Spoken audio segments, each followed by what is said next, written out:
Vamos iniciar a nossa palestra elevando nosso pensamento a Jesus e fazendo uma prece. Então, Mestre amado, agradecemos pela oportunidade de estarmos aqui nessa casa de amor e pedimos ajuda para essa espiritualidade, para que nós possamos nos concentrar e receber todas as bênçãos aqui que são estendidas a nós. Que todo esse esclarecimento possa nos ajudar na nossa vida, no nosso cotidiano, e que nesse momento nós colocamos todo o nosso foco neste trabalho aqui dessa noite.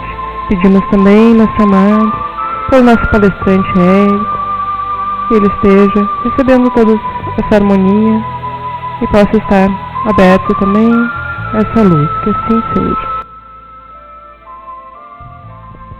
Boa noite a todos.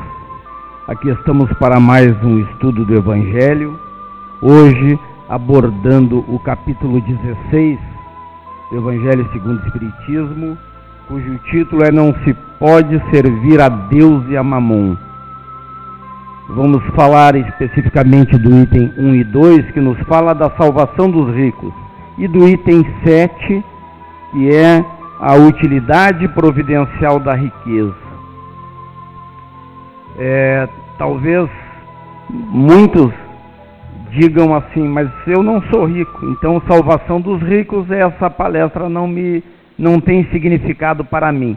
Mas nós sabemos que nos ensinos de Jesus não podemos levar ao pé da letra exatamente conforme está escrito no Evangelho, e que todo o ensino do Cristo ele tem uma abrangência muito grande, e que certo que isso nos atinge. E até porque se não somos ricos hoje, já fomos no passado, talvez em outras encarnações, ou seremos. Por quê? Porque na nossa caminhada evolutiva, nós sempre teremos que passar pelas diferentes situações para desenvolvermos todas as possibilidades nessa nossa caminhada evolutiva. Então a riqueza e a miséria não são prêmio nem tampouco castigo de Deus. São situações transitórias que o homem experimenta no seu processo evolutivo. Então, todos nós precisamos passar por isso. Longe de ser um mal, a riqueza é um fator de progresso da humanidade. É necessário para o nosso bem-estar, para o crescimento material do nosso planeta também. A pobreza, para aqueles que passam por esta prova, é uma prova de paciência, é uma prova de resignação, porque não é fácil ter a necessidade, a dificuldade de enfrentar a falta de situações, de uma situação de moradia, de alimentação, de termos possibilidades básicas na nossa condição social. Então é uma prova em que precisamos muito de paciência e resignação, porque para não nos revoltarmos contra Deus, contra as leis, contra aquilo pelo qual temos que passar. E a riqueza é uma prova à nossa caridade e à nossa abnegação. A riqueza também é uma prova bastante difícil, porque, como nós sabemos, nos facilita em muitas coisas o nosso apego às coisas materiais. E nós temos que utilizar bem a riqueza, passando, então, fazendo a caridade e sendo abnegados no auxílio aos nossos irmãos que têm menos do que nós, ou menos do que aqueles que têm a riqueza nas mãos.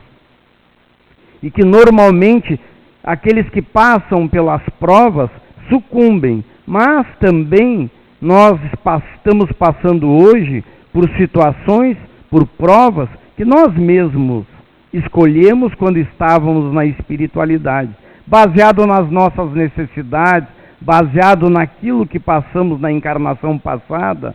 Então nós escolhemos, temos o livre-arbítrio, claro que orientado pelos nossos instrutores espirituais, claro que também de acordo com aqueles equívocos e com as coisas boas que fizemos na encarnação passada. Então esse livre-arbítrio, ele é um pouco relativo de acordo com as leis que nos regem, com a lei de ação e reação.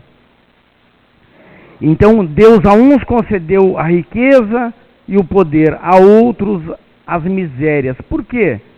Porque, na verdade, Deus quer experimentar-nos de modos diferentes, né? Então, como eu disse antes, todos nós precisamos passar por todas as situações para desenvolver em nós todos os tipos de virtudes.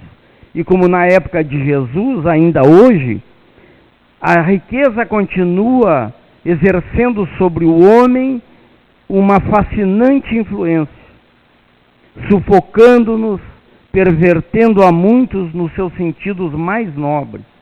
Segundo Divaldo Franco, nós, quando passarmos para a espiritualidade, nós vamos deixar aqui na terra o que nós temos, mas levaremos aquilo que somos. Então, vamos ver aí a importância não da riqueza material, mas dos valores que nós construirmos, que nós agregarmos à nossa bagagem como espíritos imortais.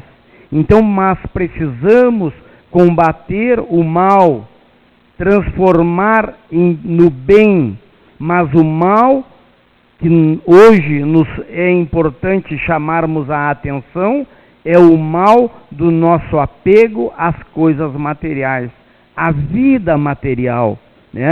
Precisamos investir na nossa espiritualidade, diminuindo desta forma o nosso apego, o nosso materialismo. Mas nós ainda hoje fazemos o bem desde que isto não nos atrapalhe. Nós fazemos o bem se não atrapalhar a nossa vida material. Quando somos chamados a agir no bem, e isto vai influenciar nos nossos prazeres, no nosso conforto, nos tirar da zona de conforto, aí nós ficamos com o pé atrás. Jesus disse lá em Lucas 16:13, que ninguém pode servir a dois senhores, porque odiará um e amará o outro, ou se afeiçoará a um e desprezará o outro. Mamon era o deus dos sírios na antiguidade, era o deus que representava as riquezas, as estátuas desse deus eram feitas em ouro e prata. E embora não existam mais esses ídolos nesta atualidade, muitos de nós ainda cultuam Mamon. Mesmo nós cristãos espíritas ainda estamos muito apegados aos valores materiais, aos bens materiais. Então, aí nós vamos ver na nossa atualidade que quando as pessoas se dispõem a fazer o bem, mesmo espíritas, muitas pessoas que frequentam a casa, que são trabalhadores espíritas, e nós dizemos assim, olha, nós estamos precisando de gente no Departamento de Assistência e Promoção Social, onde são atendidas as famílias necessitadas.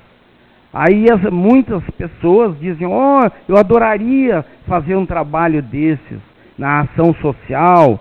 Quando é que é? Olha, é no primeiro domingo de cada mês de tarde, nós fazemos lanche para as crianças, para todos, adultos e crianças, entregamos rancho, entregamos roupas, fazemos palestras, evangelização das crianças. Mas domingo de tarde? Domingo de tarde. Aí a criatura já coça a cabeça. Mas eu gostaria tanto, mas domingo de tarde? Né? É o dia de ir no parque, é o dia de ir no cinema, é o dia do churrasquinho em casa. Domingo de tarde, não tem outro dia? Não tem. Mas nós temos vaga lá na evangelização infantil, juvenil. Também eu sou professor ou professora, mesmo que eu não seja, eu gostaria, pode participar. Quando é que é sábado? Sábado? Mas não tem outra coisa, só sábado? Poderia entrar num grupo de estudos. Aí quando durante a semana de noite. Durante a semana de noite, aí não vou poder ver a televisão, a novela, ou como é que vai ser? Vou ter que sair de casa, passo o dia trabalhando.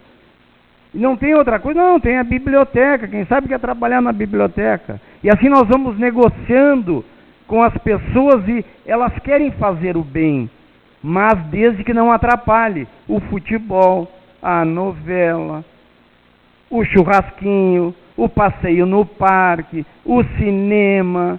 Então nós ainda estamos, por isso que Jesus disse há 2000 anos que não podemos servir a dois senhores. Ou nós queremos servir a Deus, desenvolvendo em nós as virtudes, e para desenvolvermos essas virtudes, nós precisamos entrar em contato com aquelas criaturas que precisam do nosso auxílio, da nossa colaboração. Ou nós vamos então ficar somente adorando a Mamon, que é cuidando dos nossos bens materiais.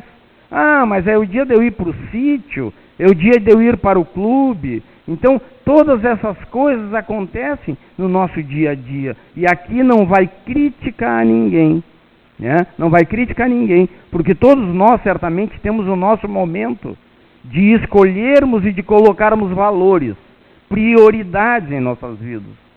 Então, ainda hoje cultuamos Mamon, cultuamos os bens materiais, muitas vezes acima dos nossos interesses espirituais. O que nos faz crescer mais? Ir ao cinema ou trabalharmos em benefício das famílias carentes? Sem dúvida nenhuma, a caridade de atender os necessitados.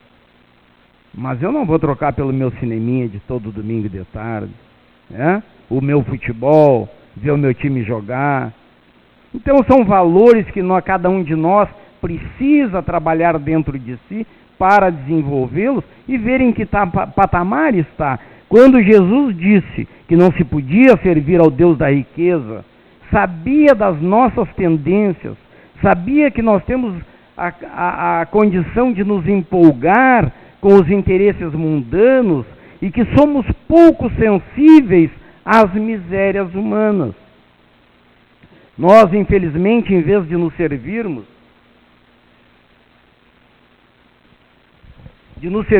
da riqueza para servir a Deus, nós nos utilizamos da riqueza para o nosso crescimento somente na área do uso da materialidade. Nós não queremos utilizar, porque aquele que tem posses, que tem condições, é mais fácil de ajudar ao outro, de se deslocar num domingo.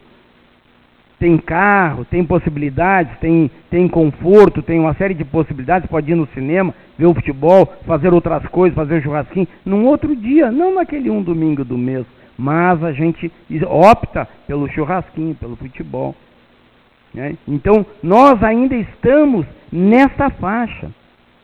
Nós utilizamos a riqueza para nos afastar de Deus, em vez de se utilizar da riqueza para nos aproximarmos de Deus. Então, os interesses mundanos, nós vimos, trazidos pela riqueza, não se correspondem nem se harmonizam com os nossos ideais superiores. Ao contrário, são forças divergentes, são antagônicas, atuam em sentido oposto. Nós precisamos identificar, se queremos chegarmos à felicidade, nós temos que identificar realmente aquilo que nós queremos da nossa vida. Em Mateus 19, 16 a 24, temos uma passagem em que um jovem rico aproximou-se de Jesus e perguntou: Mestre, como é que eu consigo alcançar a vida eterna? E Jesus falou: é fácil, basta seguir os mandamentos. Quais mandamentos? Aí Jesus disse: amar a Deus, amar o próximo, não adulterar, não roubar, não... Aí diz: bom, mas esses mandamentos todos eu já cumpro, o que me falta mais? Ele achava que faltava alguma coisa e cumpria todos os mandamentos da época que Moisés havia trazido. Aí Jesus disse: olha, vai, vende todos os teus bens, distribui aos pobres e vem comigo, segue-me. O jovem parou, pensou, virou as costas e saiu triste. Não tinha a capacidade, o seu apego às coisas materiais, aos seus bens, ainda era maior do que o interesse da vida eterna. E aí nós aqui nos colocamos. Somos espíritas, sabemos que aqui não é a viagem toda, que nesta passagem aqui não está toda a nossa existência, que aqui é apenas uma estação da nossa viagem. Muitas estações, muitas encarnações nós teremos que passar até chegarmos ao nosso destino final, que é a felicidade. Mas mesmo assim, nós optamos em não nos desfazermos dos nossos prazeres materiais. Não, mas eu não vou deixar de ver o meu time jogar. Não, eu não vou deixar de ir ao cinema. Nós ainda ficamos dessa forma. E é por isso que aí Jesus deu a lição aos seus discípulos, dizendo: é muito mais fácil passar um camelo pelo buraco de uma agulha do que um rico entrar no reino dos céus. E não vamos entrar na particularidade que não era camelo, que não era agulha, né? Não é o que interessa no momento. Então, mas Jesus não pretendia estabelecer que nós deveríamos nos despojar de todos os nossos bens para que nós alcançássemos a felicidade. Mas Jesus queria mostrar que o apego aos bens materiais ainda é um grande obstáculo à nossa salvação. O desejo daquele jovem rico de alcançar a vida eterna ainda era menor do que o desejo dele de manter a fortuna, de manter os seus bens. Achou que não valia a pena o sacrifício.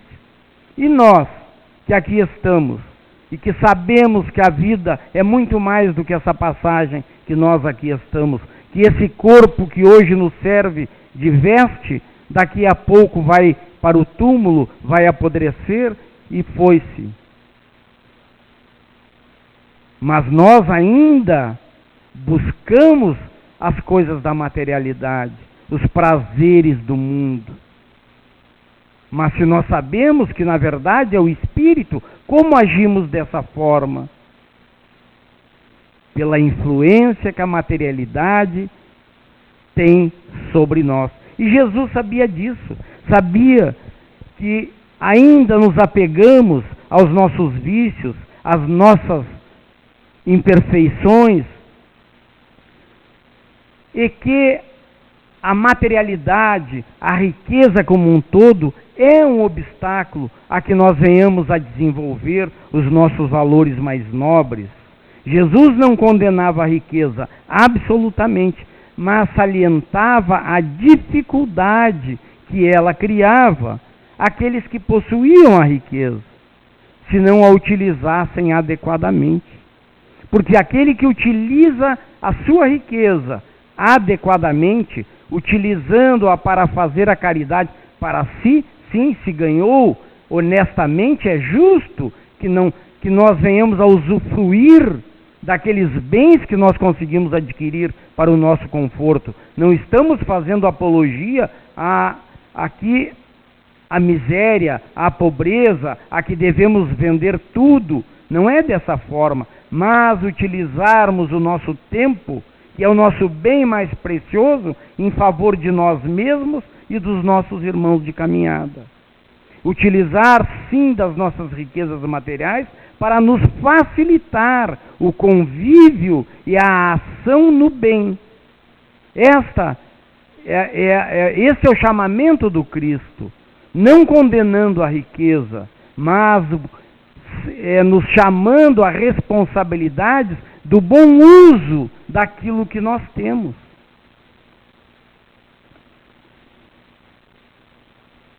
No item 7, utilidade providencial da riqueza, nós vamos ver que não podemos interpretar, conforme dissemos, essas palavras do Cristo ao pé da letra morta. Nós temos que ir ao espírito. O que Jesus quis dizer naquela sua mensagem, né?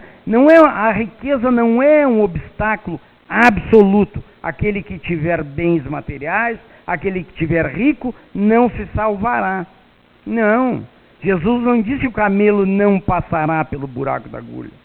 Né? Ele diz que é mais fácil o camelo passar do que o rico, porque aquele, quanto mais temos, nós sabemos que mais queremos. O apego. Quem tem, se apega àquilo que tem. Tem possibilidades de grandes prazeres, de muitos divertimentos, de desvios de conduta que o dinheiro, que é a riqueza, proporciona. Deus não colocaria de maneira nenhuma a riqueza na mão do homem, se não fosse a riqueza um instrumento para o seu progresso. Não é um instrumento inevitável de perdição. Esse pensamento contraria a razão. A riqueza, sem dúvida, é uma prova muito arriscada, mas a miséria também não é uma prova fácil. A riqueza nos oferece uma fascinação, nos oferece um envolvimento que nós ficamos inebriados pelas possibilidades materiais que ela nos oferece. Além de ser um grande estimulante do orgulho, do egoísmo, porque aquele que muito tem se acha muito poderoso. Eu posso, eu tenho. Se acha, muitas vezes, melhor do que aquele pobre que anda de andrajos. Então, desenvolve no rico o orgulho e o egoísmo. É o laço mais forte, sem dúvida nenhuma, que prende o homem à terra e desvia os seus pensamentos do céu. Causa uma perturbação que nós vemos frequentemente por aqueles que têm a fortuna e que muitas vezes pessoas que tiveram, que foram pobres, às vezes miseráveis, e que alcançam a condição da riqueza e que se esquecem daquilo que passaram, se esquecem dos seus pares que lá atrás estavam consigo. Sem dúvida nenhuma que a riqueza nos dificulta a caminhada. É difícil ser rico e entrar no reino dos céus, mas ela não torna isso impossível. Vai depender da condição de cada um. Se bem empregada, é até mesmo um meio de salvação, por aquele que souber utilizá-la bem. Da mesma forma que determinado um remédio é para nos curar de doenças, mas se nós tomarmos uma dose muito grande, nós vamos desencarnar. Então a riqueza também, se nós a utilizarmos bem, ela pode ser um motivo da nossa salvação. Mas se não soubermos utilizá-la, se utilizarmos mal, então nós estaremos aí, sim, com uma condição que venha a nos prejudicar. Da mesma forma o veneno. Como é que nós combatemos o veneno de cobra? O sorofídico é o próprio veneno da cobra que é feito o remédio, a vacina, não é? Então, tudo tem a dose e a maneira com que é utilizada. Então, o veneno não é só ruim, ele é bom também, se bem empregado. Quando Jesus respondeu ao jovem que perguntava que ele deveria se desfazer, ele não pretendeu aí estabelecer nenhuma possibilidade absoluta, mas sabendo que o jovem tinha o apego aos bens materiais, quis mostrar isso aos seus discípulos. Pretendeu mostrar que os bens terrenos são, sim, um obstáculo difícil de ser vencido. A proposta de Jesus, então, é uma questão decisiva, que tem o objetivo claro de colocar aberto para nós as possibilidades que nós temos de análise das nossas ações. Há 2000 anos ele fez essa colocação e é muito atual, serve para nós no nosso dia a dia. Aquele homem poderia ser um homem honesto, cumprir os seus mandamentos, mas não era capaz de renunciar à sua riqueza em benefício do próximo, mostrando que ainda a caridade não fazia parte da sua vida, que ele, colocado aquela máxima do Cristo, fora da caridade não há salvação, ele não passaria. Então, sem levarmos ao pé da letra esse ensinamento do Cristo, nessas palavras, nós temos que ver que a riqueza é sim uma fonte de muitos males, que nos estimula tantas paixões, que provoca crimes, mas que não é culpa da riqueza, mas é culpa do homem que emprega mal a riqueza. Esse é o grande chamamento. Que a culpa não é da riqueza, daqueles que mas sim daquele, do homem que emprega mal. Pelo abuso, pelo mau uso, o homem torna ruim aquilo que era para ser um benefício para si. Desta forma, nós seguimos em nossa caminhada. Tantas coisas boas que Deus coloca em nossas mãos, e nós, pelo mau uso, pelo apego às coisas materiais, pela troca dos prazeres do mundo, nós nos deixamos levar. Então o homem tem por missão trabalhar, aprimorar-se, aprimorar o planeta, para que todos esses espíritos que estão, para cada espírito encarnado, há no mínimo 3 espíritos desencarnados. E nós que aqui estamos, precisamos preparar o planeta para receber esses irmãos que vêm para cá. A cada ano que passa, aumenta a população sobre a Terra. Então precisamos cultivar, plantar, criar alimentos para toda essa população cada vez mais. E aí a riqueza tem papel fundamental, porque ela financia a ciência, as pesquisas, para que nós possamos crescer.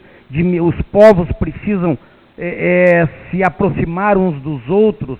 Se não tem comida suficiente em um determinado país, o outro então deve fornecer, pela lei de solidariedade, por sermos todos irmãos. Precisamos todos os países nos aproximarmos, e aí a riqueza tem um papel fundamental no financiamento, nas comunicações, na busca do petróleo lá nas entranhas da terra, dos minérios que proporcionem a construção de fábricas, de equipamentos, para que nós possamos então desenvolver, através do bom uso da riqueza, esse congraçamento, a fraternidade entre os povos, preparando a terra para todos aqueles irmãos nossos que aqui ainda a aportarão. Então precisamos diminuir esses obstáculos materiais, utilizar de forma adequada num grande cosmos, digamos assim, a toda essa riqueza do mundo. Os grandes ricos têm o dever, os pequenos ricos também têm o dever de dar empregos, de criar condições que favoreçam as situações das pessoas. E nós, dentro de cada um de nós, temos as nossas riquezas, temos o nosso tempo, temos a nossa possibilidade de trabalho, de mão de obra, de nos colocarmos como voluntários em qualquer entidade que necessite, de dar um pouco de nós em benefício dos nossos irmãos de humanidade. Porque para uns a riqueza é o ouro, mas para outros a riqueza é o amor que carrega dentro de si.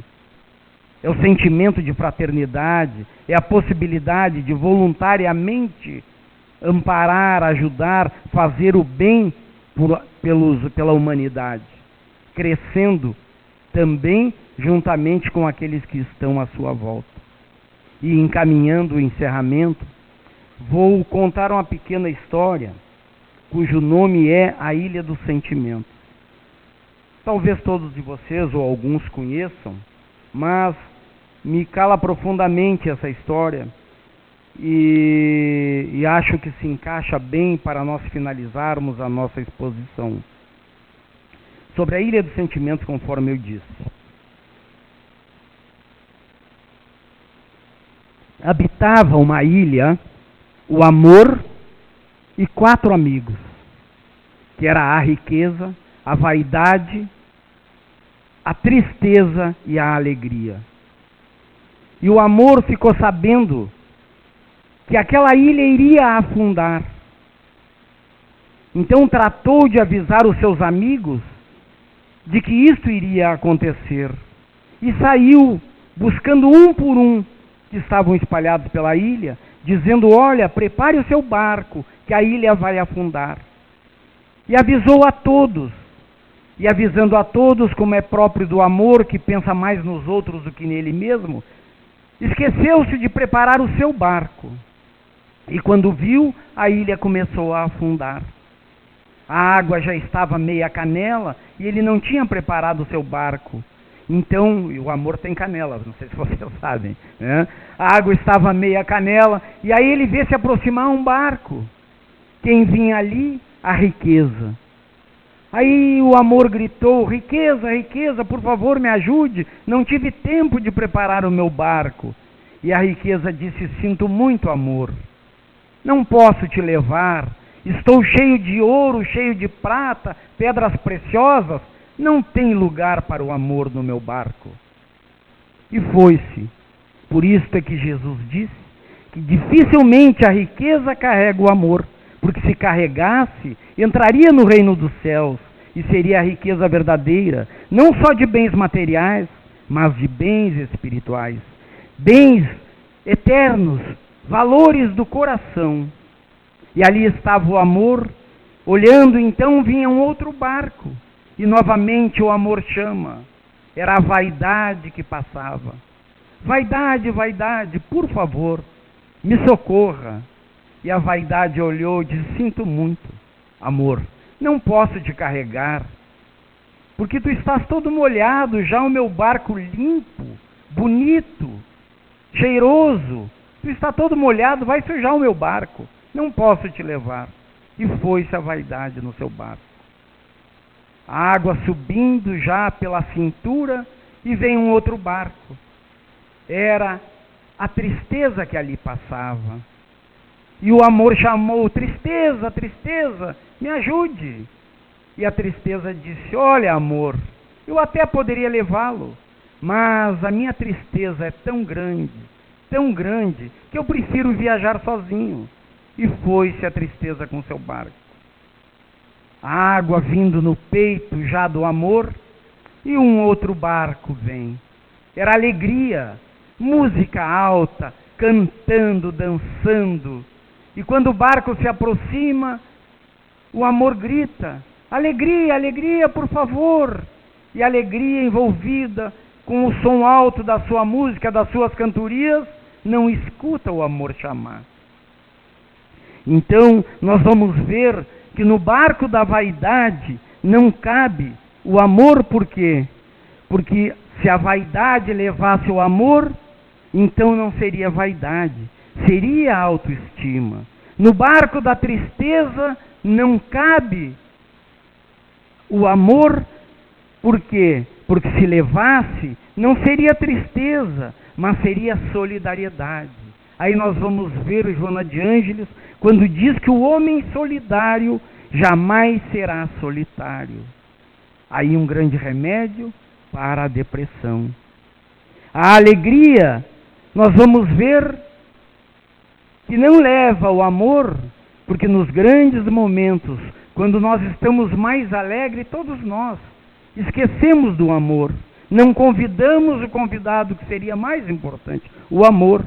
Por quê? Porque a nossa alegria mundana é baseado nas coisas materiais, superficiais, passageiras. Então, quando a água está batendo no queixo do amor, aproxima-se um barco velho, bem batido, e ali, já na pontinha dos pés, o amor chama: por favor, e consegue ler no barco escrito tempo. Então, aquele barco se aproxima, um senhor bem velhinho, vem, resgata o amor, bota dentro do seu barco, e o amor, então, desmaia ali. E aquele velhinho rema insistentemente, num grande esforço. Quando o amor recobra os sentidos e abre os seus olhos, se vê numa ilha. Olha, e se vê numa ilha em que tem um pórtico de entrada e que está escrito assim: bem-vindo à Sociedade Espírita Paulo de Tarso. Não, mentira, não está escrito. Está escrito assim: Ilha da Felicidade. Ilha da Felicidade. Aí atrás daquele pórtico tem uma grande montanha. E ele sobe, então o amor sobe aquela montanha, até o topo. Chegando no topo, encontra quem? A sabedoria que morava na Ilha da Felicidade. Encontrando a sabedoria, pergunta: sabedoria, de que forma eu vim parar aqui? Quem me trouxe? Mas tu não sabe, amor, quem te trouxe? Não, eu não sei. Quem foi capaz de me trazer? Pois quem te trouxe foi o bem. O bem. E por que só o bem foi capaz de me trazer? Aí a sabedoria responde: porque só o esforço do bem, através do barco do tempo, é capaz de unir amor e sabedoria na conquista da felicidade. Muito obrigado pela atenção. Uma boa noite. Que a paz do Divino Mestre nos ilumine.